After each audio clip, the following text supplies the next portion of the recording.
Ever catch yourself saying please to a chatbot? Hmm. Or maybe even like a quick thank you after it totally nails what you asked for. Mm-hmm. It might seem a little strange. Yeah.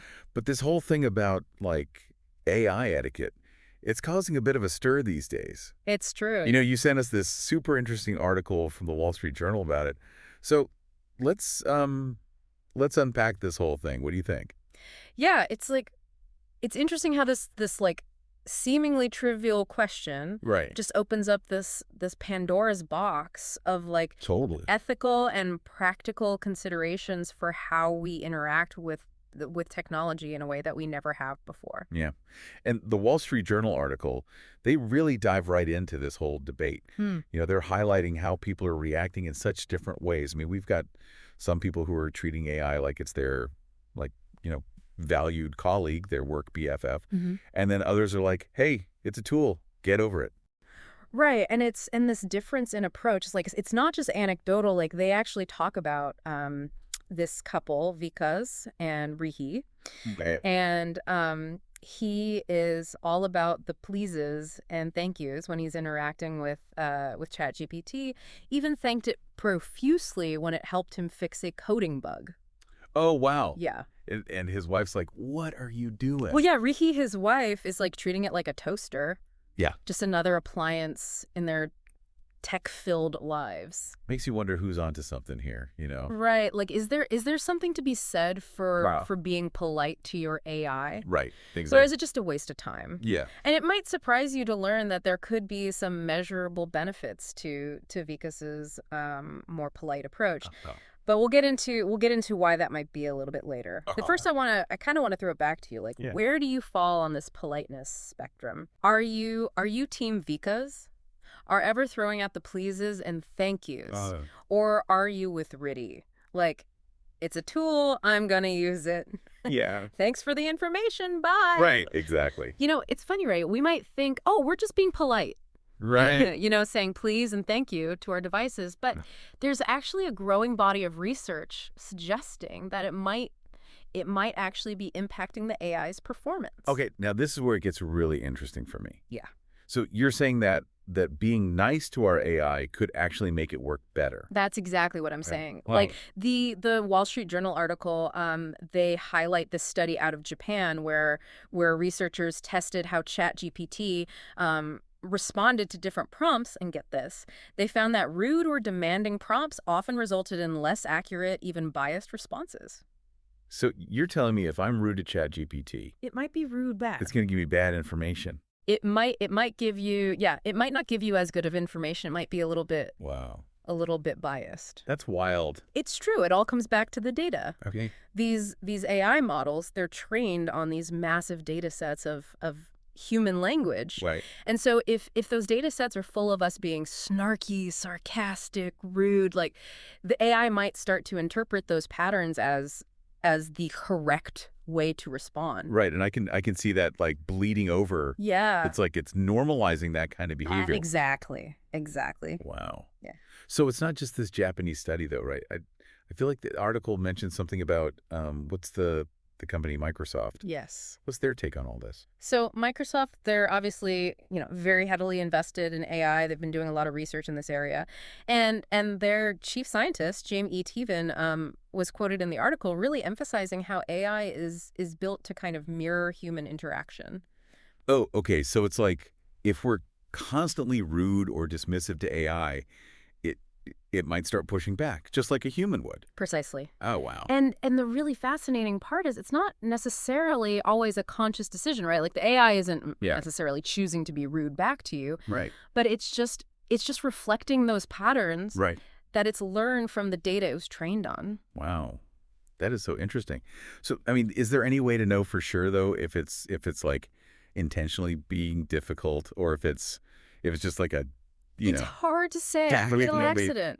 Yeah. I mean, that's the question, right? Like, are we anthropomorphizing AI too much? Right. Or is it really learning and adapting and responding in kind? Yeah. But there was one experiment that they cited in the article that I thought was really intriguing.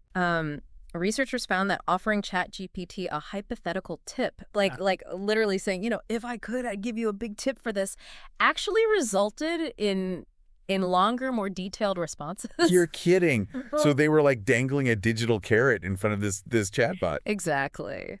That's hilarious. And some of the engineers that kind of jokingly refer to it as like AI having a praise king, no. They need those positive affirmations to really perform at their best. Wow. So, okay, maybe our AI assistants, they're like a little positive reinforcement. It seems that way. But this whole thing, it goes beyond just getting a better answer out of ChatGPT. Right.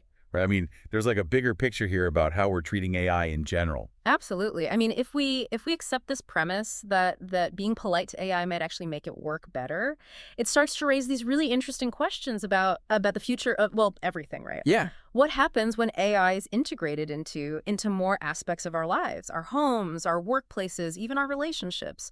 And the Wall Street Journal article, they dive into this a little bit, right? They were talking about this tech executive, Alana O'Grady. She's already thinking about this with her kids. Right. She's encouraging her children to be polite to AI. She sees it as good practice, right? Yeah. For navigating this future where AI companions are commonplace. Of like teaching your kids table manners, but for the digital age. Exactly. I love that. And I remember the article even mentioned something about her daughter. Like, yes. What happened there? Yeah. So her daughter actually told their Alexa, "I love you." Which is, it's adorable, but it makes you think, right? About those lines between humans and technology and how they're starting to blur. And speaking of blurring lines, they even talked to Miss Manners about all of this. Right. What does the Queen of Etiquette think about chatbot etiquette? I know. I love that they asked her about this, and her take was pretty straightforward. She basically said, basic courtesy, it's essential, even with AI, right? Yeah. Like you're not barking orders at Siri, even if she can't technically be offended. Yeah. I guess good manners never go out of style, do they? They really don't. It makes you think, like, if we can teach ourselves to be more polite to AI, could it actually work the other way around, too? Oh, interesting. Could AI help us improve our communication skills with each other? Now, there's a thought. And actually, the article gave a couple of really great examples of how this is already happening. You remember Laszlo Dieck? He was using ChatGPT to actually rephrase his work frustrations into more constructive, more polite feedback for his colleagues. Oh, that's right. It's like having a digital diplomacy coach. Exactly. Could all use a little bit of that, right? Especially in those like high-stress work situations. Sure. And then there was this other guy, Mazen Laham, over in Dubai. His company actually found that their AI customer service was better than their human agents at handling like angry or abusive callers. Wow. Yeah, which is kind of mind-blowing when you think about it. It really is. Right. Like AI might actually be able to teach us a thing or two about staying calm under pressure. Yeah, for sure. I mean, I can barely keep my cool when someone cuts me off in traffic, let alone, Right. Wow. Well, we've covered a lot of ground today. We really have. I mean, from the practical benefits of being polite to AI, to the ethical considerations of, how we're treating this technology. That's a lot to unpack. It's a lot. But it seems like this simple question of please or thank you really opens up this much bigger conversation, doesn't it? It really does. And I think, while the Wall Street Journal article doesn't really offer a definitive answer, it does leave us with something I think really important to think about.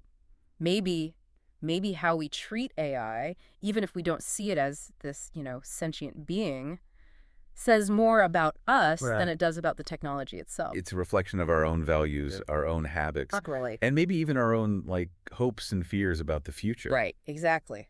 This has been such a fascinating deep dive, I think. So to our listeners out there, as we're all navigating this increasingly AI-driven world, maybe it's worth just taking a moment, asking ourselves how our interactions with this technology reflect, who we are and who we want to be. That's a great point to end on. And on that note, keep those brains curious, everyone, and we'll catch you on the next deep dive.